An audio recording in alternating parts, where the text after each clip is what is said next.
સંબંધ છે ને એ પાણી પરના પરપોટા જેવો હોય છે. એને ખોબામાં ભરીને સાચવવું પડે છે. એને પકડવા મુઠ્ઠી બંધ કરીએ ને તો ફૂટી જાય છે, અને જ્યારે મુઠ્ઠી ખોલીએ તો વિનાશ સિવાય કશું જ નથી દેખાતું. ફરી જૂના દિવસોમાં જઈએ,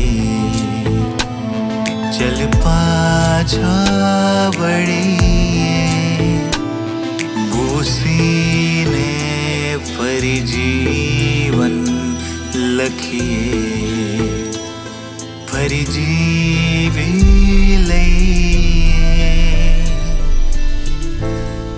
લગ્ન જીવનમાં પ્રોબ્લેમ ત્યારથી શરૂ થાય છે જ્યારથી બંને વચ્ચે ગેરસમજ પેદા થાય છે.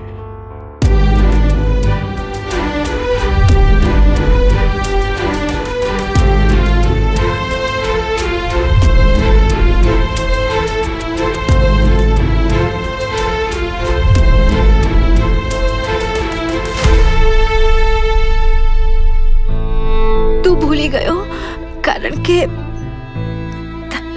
તને અલગ થવું વધારે પસંદ છે, પણ મને સાથે રહેવું વધારે પસંદ છે.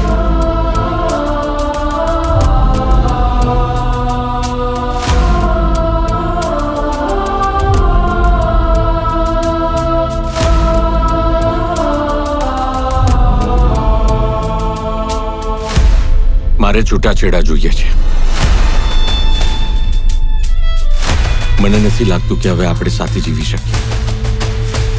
આપણે અલગ થઈ જવું જોઈએ. શું